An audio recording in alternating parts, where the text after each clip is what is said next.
1.2 पे आ गए Rowlatt act. Gandhi ji देखे कि भैया अब ये रॉलेट एक्ट लेकर आ गए। इससे पहले satyagraha movement, idea of satyagraha movement हमने आपको बता दिया। अब हम क्या पढ़ने जा रहे हैं, रॉलेट एक्ट। अब ये क्या है, गांधी जी ने देखा कि भाई सक्सेस ऑफ अर्लियर मूवमेंट, इससे पहले जो भी गांधी जी ने मूवमेंट स्टार्ट किया था उनको सक्सेस मिला। सक्सेस मिलने के बाद महात्मा गांधी 1990 में डिसाइड किया कि अब हम नेशन वाइड सत्याग्रह मूवमेंट स्टार्ट करेंगे अगेंस्ट द रॉलेट एक्ट।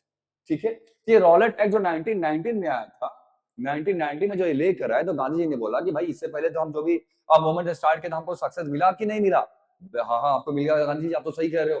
बोला कि ये जो रॉलेट एक्ट लेके आए ब्रिटिशर्स, ये गोरे हम लोगों के अगेंस्ट, हम इसके अगेंस्ट अब क्या करेंगे, नेशन वाइड मूवमेंट करेंगे।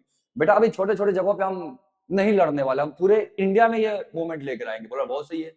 ब्रिटिशर्स बहुत चला कि इन्होंने क्या कर दिया, बहुत ही जल्दी इन्होंने क्या किया, लेजिस्लेटिव काउंसिल में ये रॉलेट एक्ट पास कर लिया, हाँ या ना।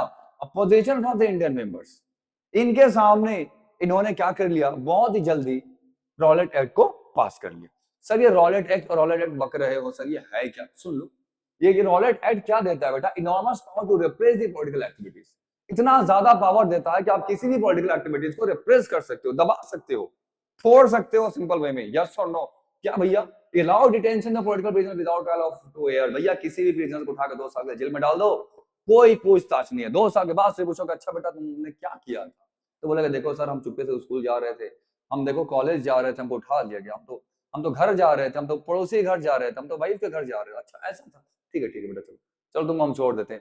अभी तो 2 साल तक क्यों बंद रखे, 2 साल का बच्चा 4 साल का हो गया होगा, वाइफ पता नहीं 2 साल में कहीं और ना चली गई हो, समझ रहे, आ रहा नहीं आ रहा है, और सारे चेंजेस हो गए होंगे, तुम 2 साल के उठा के जेल में डाल दे रहे हो। ये था रॉलेट एक्ट कि बिना any trial, without any trial 2 साल को उठा के आपको जेल में डाल दिया जाएगा, 2 साल के बाद पूछताछ होगा।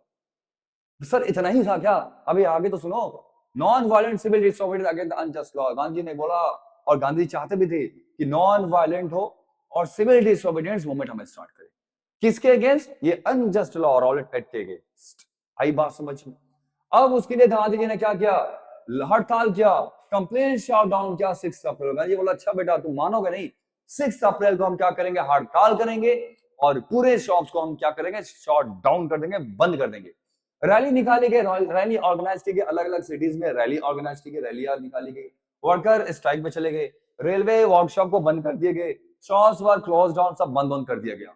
गांधी जी को यहाँ पे लोग बहुत ही आंख बंद करके फॉलो कर रहे थे, ऐसा लग रहा था कि बस अब आजादी मिली जाने वाली। ठीक है, alarm by the people upsurge secretariat and communication like railway telegraph would be disrupted। यहाँ रेलवे टेलीग्राफ सभी को डिस्टर्ब कर दिया, उखाड़ के फेंक दिया, कट कर दी गई लाइंस वगैरह, वो सारे काम किए गए। आई बात समझ में। British administration decided to clamp down the nation on nationalist. अब ब्रिटिशर्स चाह रहे थे यार किसी भी तरह करके इनको दबाया जाए, इनको भड़काया, मतलब इनको रोका जाए, क्योंकि ब्रिटिशर्स डर चुके थे इनके तबाही से। लीडर्स, जो लोकल लीडर्स हैं उनको पिकअप किया गया फ्रॉम अमृतसर, अमृतसर से लोकल लीडर्स को उठा के जेल में डाल दिए गए। और गांधी जी को कहा गया देखो गांधी जी तुम दिल्ली मत आना यार, तुम आते हो तो पता नहीं पूरा इंडिया तुम्हारे पीछे चला जाता है, तुम्हारी लाठी में बहुत जादू दिखता है हमको, तुम इंडिया मत आना, सॉरी तुम दिल्ली मत आना। तो गांधी जी को दिल्ली जाने से रोक दिया गया। और 6 अप्रैल को ये सारी चीजें हो गई। ब्रिटिशर ने क्या किया, 10 अप्रैल को police in Amritsar fired upon the peaceful procession. लोग बेचारे चुपचाप पीसफुल प्रोटेस्ट कर रहे थे, उस पे ब्रिटिशर्स ने क्या कर दिया, पुलिस से प्रोटेस्टर्स पे पुलिस फायरिंग करा दिया। ये तो गलत है ना, हम चुपचाप बैठे हैं आपके घर के सामने, भैया हमारी बात मान लो, भैया हमारी बात मान लो, और आप आए धड़ धड़ चला के चले गए। अब बताओ ये तो गलत है ना, ये तो प्रोवोक करना हो गया ना, wild desperate attack, bank, post office, railway station. अब उसके बाद से जो पीसफुल प्रोसेशन था ये क्या हो गया, वायलेंट में कन्वर्ट हो गया। अब वो क्या करा, fired upon the peaceful procession. जो पीसफुल प्रोसेशन चल रहा था उस पे आपने फायर कर दिया, जिसकी वजह से वाइड स्प्रेड अटैक हुए बैंक पे, पोस्ट ऑफिस, रेलवे स्टेशन पे। Martial law was imposed, the general Dyer took the command. General Dyer अब जो यही चाहता था कि पीसफुल प्रोसेशन है उसे कैसे वायलेंट में कन्वर्ट किया जाए, उन्होंने कन्वर्ट कर दिया। कैसे कन्वर्ट किया, 6 को स्टार्ट किया, 10 को इन्होंने पीसफुल प्रोसेशन पे गोलियां चलवा दी। गोली चलवाने के बाद से उन्होंने क्या किया, लोग गुस्से में आ गए, गुस्से में आने के बाद पोस्ट ऑफिस, रेलवे, ठीक है, बैंक वगैरह सब लूटपाट करना शुरू कर दिए। बोला अच्छा बेटा तुम ऐसा करोगे, हम लगाएंगे आप क्या, मार्शल लॉ, जिसको आप सिंपल में समझ लो कर्फ्यू कहते हैं। मार्शल लॉ लगा लिया और सारा कंट्रोल कौन ले लिया, जनरल डायर। बोला भैया आप सारा कंट्रोल हम लेंगे, तो सर कंट्रोल लेके क्या कर लेता? आइए देखते हैं क्या किया इन्होंने कंट्रोल लेके। कंट्रोल लेके देखो उखाड़ के फेंक देता है वो। कैसे सर? हम लोग कम थे। अब देखो, जब कंट्रोल लिया 13 अप्रैल, ट्रेन की बात हो गई। कंट्रोल लेने के बाद 13 अप्रैल को क्या हुआ? जालियनवाला बाग मैसाकर इंसिडेंट। अब ये क्या हुआ बेटा? 13 अप्रैल infamous Jallianwala Bagh incident took place. Infamous, बहुत दर्दनाक, दुखद दुखद आप कह सकते हो कि बात हो गई। Large crowd gathered in the enclose ground of Jallianwala Bagh. ढेर सारी क्राउड जालियनवाला बाग के पास गैदर्ड था। उसमें से कुछ लोग प्रोटेस्ट के अगेंस्ट, गवर्नमेंट के अगेंस्ट, न्यू रिप्रेसिव मेजर्स के अगेंस्ट आए हुए थे। कुछ लोग ये बैसाखी फेस्टिवल मनाने के लिए आए हुए थे। कुछ लोग गांव से सिटीज में आए हुए थे और वो अनअवेयर थे, उनको कुछ पता ही नहीं था कि भैया मार्शल लॉ भी कुछ होता है। ठीक है, उनको पता नहीं था। तो कुछ लोग आए हुए थे protest against the government repressive measures के अगेंस्ट। कुछ लोग फेस्टिवल्स मनाने आए थे। कुछ लोग ऐसे ही आए थे, चलो ठीक है थोड़ा घूम कर आएंगे। उनको मार्शल लॉ के बारे में कुछ पता नहीं था। मार्शल लॉ का मतलब समझ में आता है ना, 4-5 लोग इकट्ठा हो गए भैया, अगर आप किसी गवर्नमेंट के अगेंस्ट कुछ बात कर रहे हो, उठा के आप जेल में डाल दी जाओगे, मार दी जाओगे। जनरल डायर आता है, इंटर होता है। इंटर होने के बाद से ब्लॉक करता है एग्जिट पॉइंट, और ब्लॉक करने के बाद ओपन करता है भैया fire on the crowd.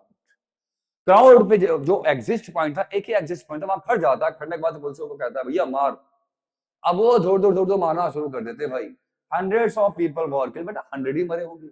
Data कम दिखा रहा है कि लोगों को गुस्सा ना आए, ज्यादा मरे होंगे, मर गए। That's on him, he later declared was produced a moral effect। ये क्या बताना चाहता था? बोला create in the minds of Satyagrahi feeling terror and awe। समझ में नहीं आ रहे? जो सत्याग्रही हैं, सत्याग्रही के अंदर जो प्रोटेस्टर थे, प्रोटेस्टेंट थे, उनके अंदर आतंक और डर का माहौल पैदा करना चाहता था। ये वही जनरल डायर था। देखो कैसे ये गंदे लोग ये प्रोटेस्टर्स पे कैसे गोलियां चला रहे हैं। ऐसा लग रहा है कि ये लोग सीखने उखने आए। अरे बेटा चलो ठीक है, आई बात समझ में। इसके बाद बात यहाँ खत्म नहीं होती। इसके बाद से क्या होता है, इन प्रोटेस्टर्स पे गोलियां चलाई जाती है, लोग मारे जाते हैं, मर जाते हैं लोग, हाँ या ना। और ये इसलिए किया जाता है कि लोगों के अंदर डर का माहौल पैदा कर दिया जाए। लोग नेक्स्ट टाइम ये ब्रिटिशर्स के अगेंस्ट खड़ा होने का नहीं सोच पाए। आई बात समझ में। तो ये था बेटा आपका आज का टॉपिक। मिलते हैं नेक्स्ट टॉपिक में। ठीक है, पढ़ते रहें, पसंद आया वीडियो तो दोस्तों तक शेयर करते रहें। Thank you so much.